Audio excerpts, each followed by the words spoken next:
Hello, and welcome to season 2 of the Ancient Andes podcast. We kick off this year with a very special guest, Ninoska Montefur, who is a freelance photographer and multimedia content creator.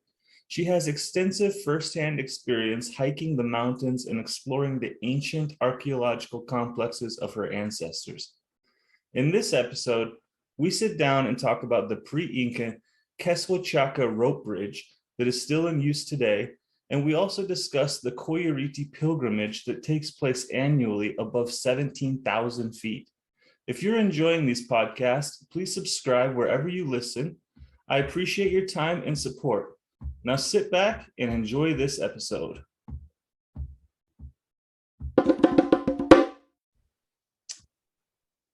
Hello, Ninoska, how are you? How are you, Jesse? I'm doing good. How are you doing there? I'm doing fantastic, thank you. It's cold here in Colorado. Where are you? I am now in Sequani, where I'm from. I came here on weekends. I came here to spend with my family, and it's like 3 hours located from Cusco, in the south of Cusco. So it's a really small town, and I really enjoy here. So. And is Sicuani in Cusco the province, or is it actually located, in the department of Cusco, or is it located in the department of Espinar? Actually, it's part of Cusco. Like from 20 minutes away from Sicuani in the south, there is a place called La Raya, or like the border or the line that actually is the border between Cusco and Puno. So that's why it's called La Raya. So we are close to the border between Puno and Cusco. Okay, fantastic. And Sicuani is in what province? Belongs to Cusco.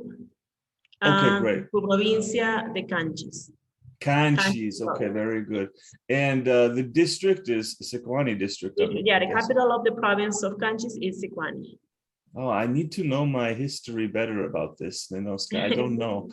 When I went to Huacrapucara in the Acomayo region, they told me that the original builders of the site were Canchis. Yes. And go ahead. The province of Acomayo is Pomacanchis, and the capital is Acomayo. So it's close to the Canchis and Canas, that there were a lot of culture around there. So Canchis culture was kind of Wari in the pre-Incas time. So we had Rachi, that is 20 minutes before to arrive Sicuani. That is the temple of the Huiracocha. Not only sun, it was the Huiracocha that is one of the most important god in the pre-Inca culture and the Incas culture as well. So we have that town, and so it means that around all this province there was a lot of cultures that they were really strong. And Canas, for example, the people from there, they are really strong and brave. So that's why when Tupac Amaru wants to start the rebellion, he trained people in Canas. And the 20th of January, it means like couple more weeks, there is a battle called Charaje, that some people think that is quite of unbelievable things happening this time nowadays, because it's basically a battle between two towns, is Checa against Langui and Kewe. So the people there fight each other, and they don't use guns, they don't use knives, but they use stones or huaracas to fight.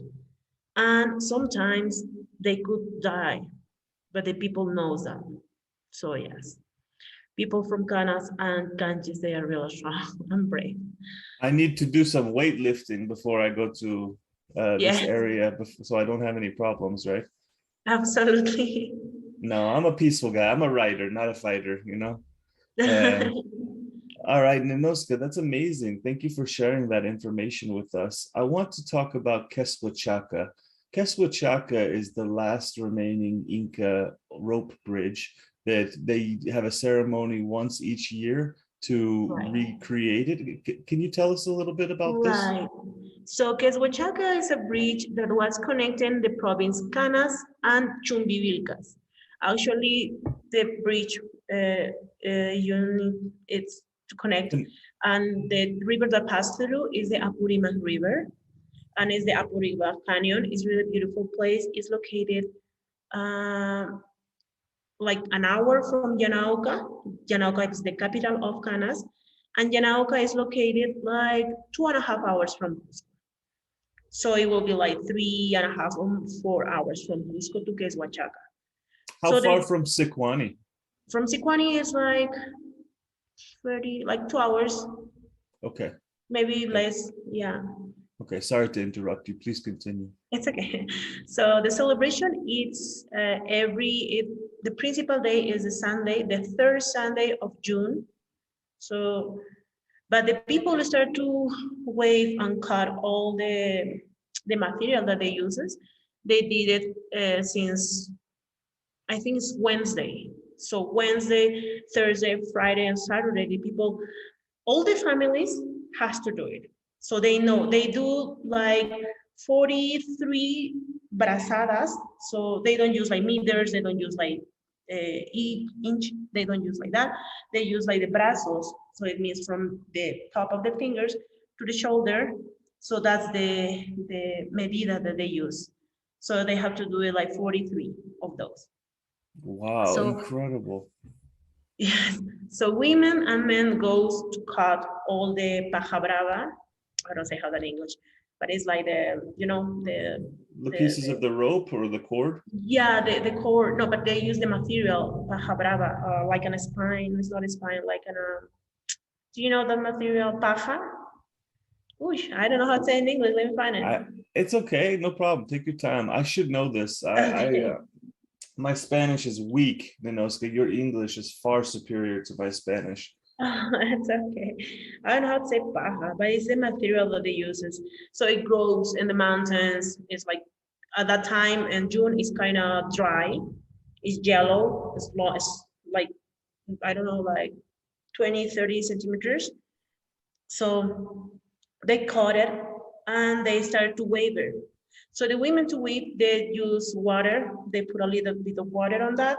They shock with a stone to make it softer because it will be easier because the only thing that they use is the hands. Oh so my the women gosh. are the only ones to do that. Because I when can't they start, imagine how difficult that must be for my little baby yes, hands, Ninoska. I could never do it. I know it's quite hard. I tried like I've been there like many times, and every time that I go, I try to do it. So it's hard. It's hard. They know how to do it because you need to have a technique. They use their feet, they use their hands.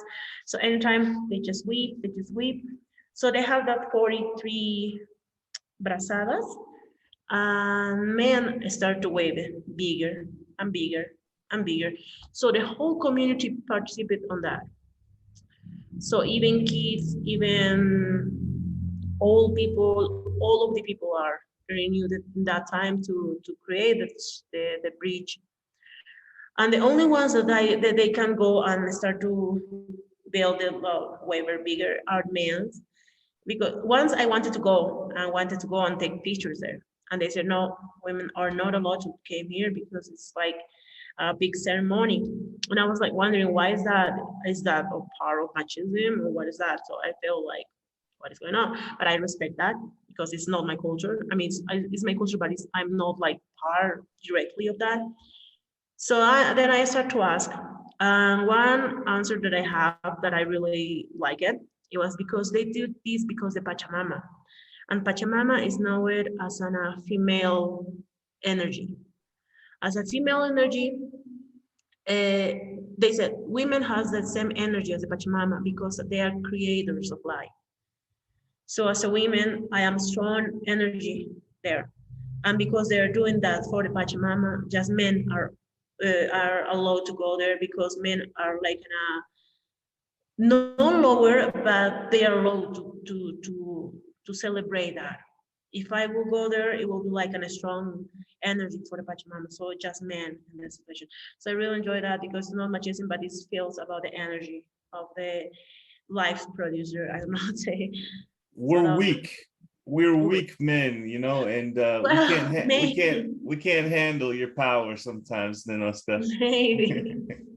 Yeah, so that was Fantastic. really And interesting. how big of a community creates this bridge?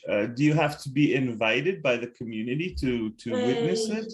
yes, you have to be part of the community. You have to born there or have your relatives from there because everyone there they know each other. They know each other. So they have to go, and it's kind of an obligation for you to be there because if you don't do that, you don't have the respect of the all other communities under your neighbors. So also they feel so proud about. So they want to do it. There's like, oh, we have this celebration this year. Let's go, and they prepare all of that. Some of people are in charge of food because they provide food to all the community.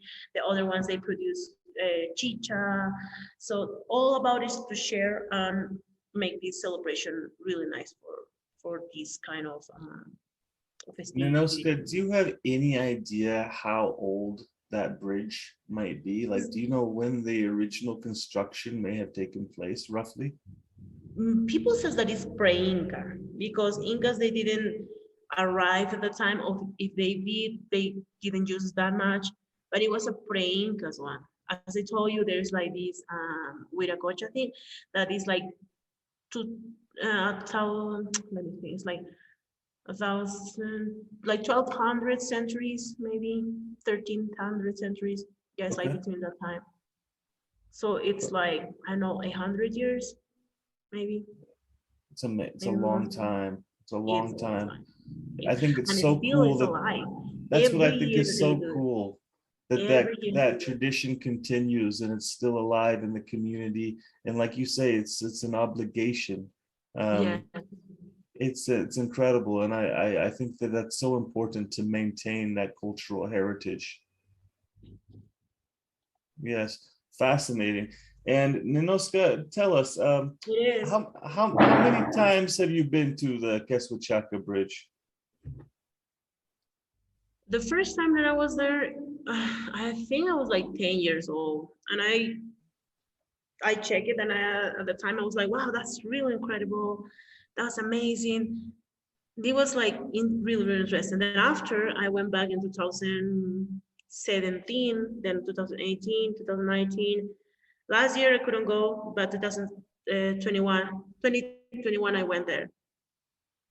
So it was 17, 18, 19, 21, like 5 years now. I've heard that there are caves or tunnels around the bridge. Have you seen any of those caves or tunnels? I couldn't go there because they said that people, you have to have like equipment and a rope because it's like deep. So you have to have equipment. What is the name of that? I know it. Oof, I forgot. But while you're going through the Keswachaka, the road, you could see some signs that it says like to these places. And I remember my grandfather, because my grandfather is from Checa. Checa is like in an hour from this place, like an hour and a half. It belongs to Canas province. So I remember when I was a child, he used to talk about these kind of things. I remember he says like, and this is a place that I want to go. I will go. He says that it's a community that in the mountain, you go there, you walk, and you could walk down to the mountain. And I remember that he used to say that when you are there, there's like on a table, he said, there's like on a table of stones, But when you say go and down to the mountain, you mean like inside of the mountain, inside, like a like in cave? a cave. Wow, And there's like in a wow. cave, like a hole, and you walk into that. And he said, like, yeah, there's like in a table there and like chairs. It looks like a little city. And he used to talk about it. I don't think my grandpa was crazy one. Maybe a little bit, but not that much. So my dad as well, he used to talk that when he was a child, he used to walk that. He doesn't remember exactly where it's now because like 3 years, no, 4 years ago, we wanted to go to the place and we couldn't find it. So yeah, that's a place that I